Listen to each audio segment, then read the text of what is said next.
Hello, everybody. It's Ken Faulkner, and I got a super exciting knife video for you today. At least I'm excited.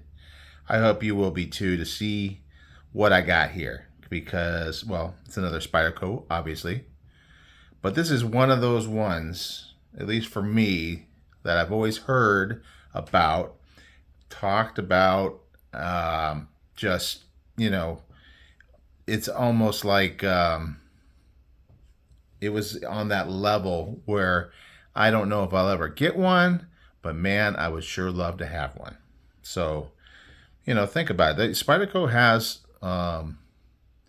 they have their normal, regular level knives, and then there's some of them that are like more premium.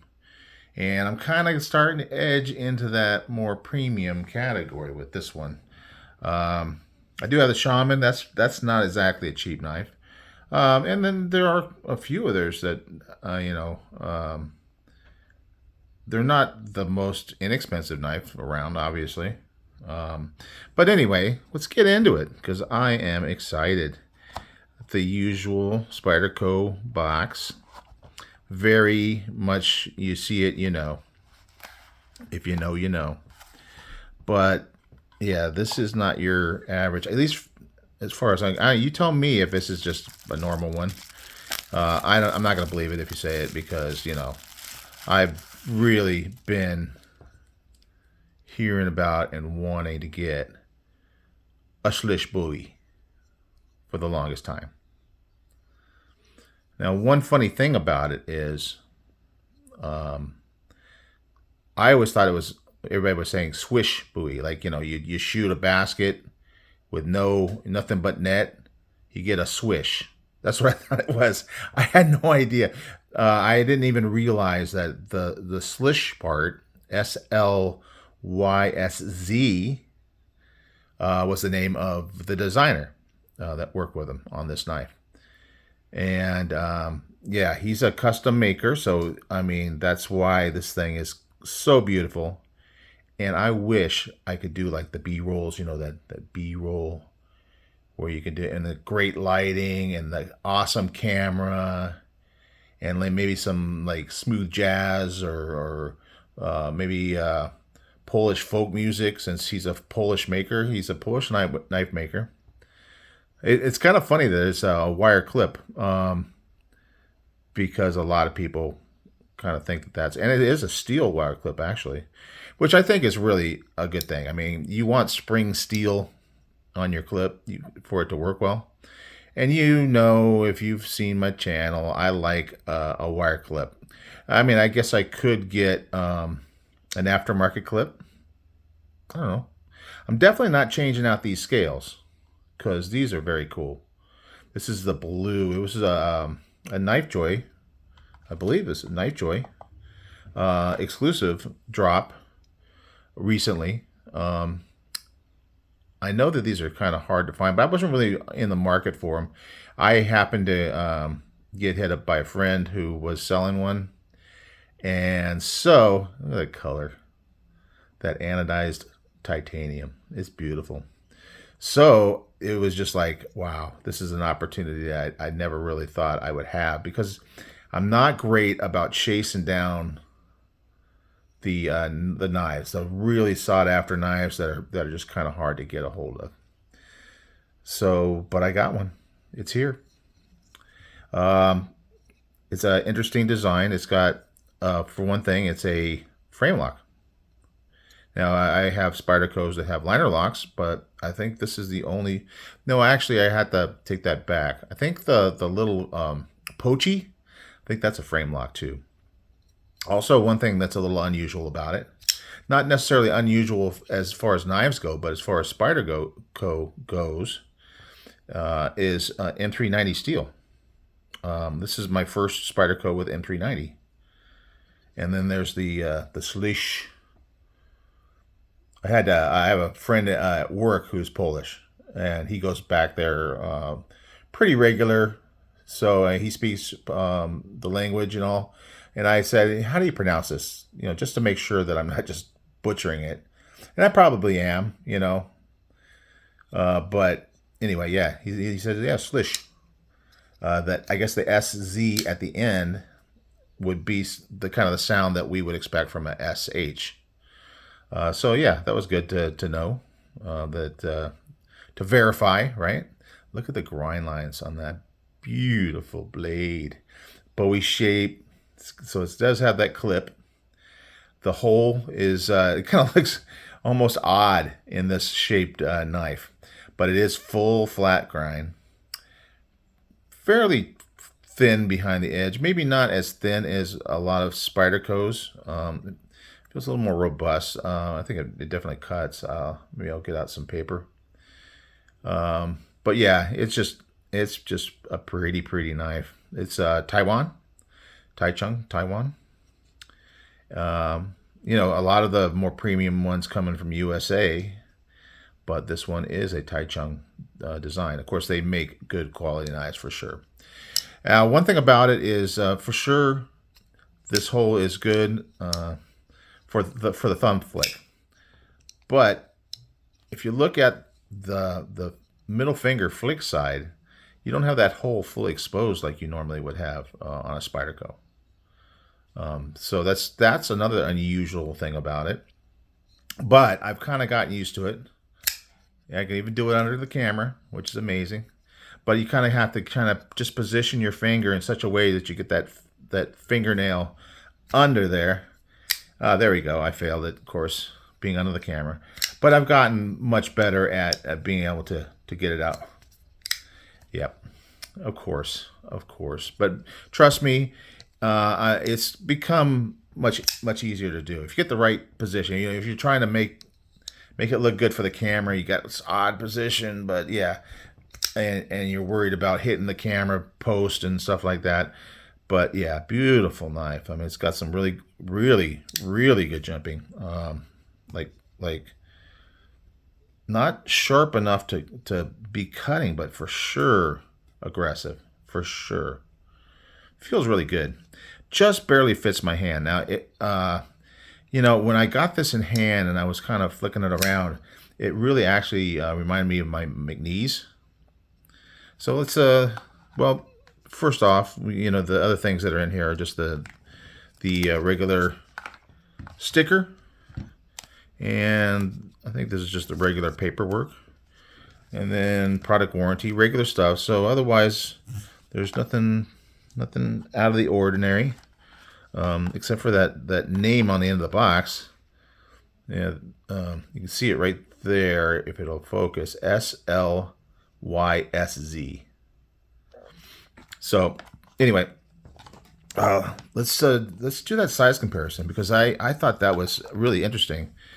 It just fits my hand, and so I know people, like I know the Unprofessional Dad, Chris. He had a problem with his McNeese where it was just a little small for him, and he has definitely got bigger hands than I do. Unfortunately for him, so you can see very much the same. And if you put like that inner grip sort of thing to inner grip, it's almost identical, and I could feel it when I was holding it in my hand. These both, like when I have them in my hand, they just feel like they're just snuggling my hand. I mean, it's right to the edge of being too small, but it just fits, and it's very comfortable. And even the overall, even though the McNeese is known for you know, the blade to handle ratio being really good, you can see these are very close. Blade length, everything is very close. Both have a Bowie kind of shape to them. This isn't full flat like the Spyderco, but yeah, otherwise, and then you got this clip, which is obviously not a wire clip, but yeah, very similar. So that's the premium size comparison. Now, if you don't have either of these knives, maybe that doesn't really give you a good idea. So let's do some other, because it's not the largest knife. I recently got this Protect Mordax, and you can see it's a little bit smaller than that, but still I would consider it a full-size knife. But just, you know, on the edge, on the smaller side of a full-size knife. another premium comparison. Let's do a Spyderco comparison. Let's see. These are classic ones. I got my my old one, not the Crew Carta, but the other paramilitary 2. And I got the Sage 5 with the brand new cool looking scales. And so, yeah, it's bigger than the Sage 5, smaller than the paramilitary 2. Yeah, the PM2 is definitely on the larger size of the full size knives. And then the Sage 5 is more of the, what I would call an EDC size. And then the standard comparison there. Also from Taiwan. Taiwan comparison. So that's the Rat 1 and Model 1 and the Rat Model 2. Smaller than and bigger than. So it gives you an idea. Blade length, I'm thinking it's like around probably 3 1/4. Let's get the measuring stick out. So even close to 3 3/8 overall. Blade length, cutting edge is about maybe 3 1/4. You know, if you go this way, it's going to be over 3 1/4. So you get the idea. So yeah, if you have my hand, Bees is always talking about the size of his hand, and mine's about 3 1/2 inches wide, and this inner grip is right there at 3 1/2. So that's why it just kind of fits in there like a glove. Thin. This one is got a real thin profile to it, and it is contoured. You can see it there, and it is just elegant. It's really elegant. Yeah, just kind of wipe off the fingerprints a little bit. It's just a clean design, so nice. You can tell that somebody who really knows how to design a knife is coming up with a design on this thing. It is just nothing super fancy, very clean, very elegant. Tons of, you can really get to that lock bar. There is zero, because we're cutting it out in order to get to the hole, and I can't always hit the thumb with a hole, and it's really seems to be well placed because, you kind of have to trust me because I am under the camera, but I can get that thumb flick really well with the hole. And like I said, most Spydercos, you have access from both sides, full access to the hole. I'm kind of getting better at being able to do it, but the sound and if I can get it, you hear that clack. Very satisfying. Very satisfying. And yeah, if I get it at the right angle, that's kind of part of it. Is if I'm right here, I really need to be able to have my finger up and above. I can really get that sound as well. So anyway, super happy about this. I don't know what you think about the Slysz Bowie. Are you as impressed with it as I was even before I got it, and now even more so now that I do have it? I feel like it's one of those knives that there's several. The Drunken is one I could think of. Spidey Chef. I think there's a Slysz version of the Spidey Chef too, right?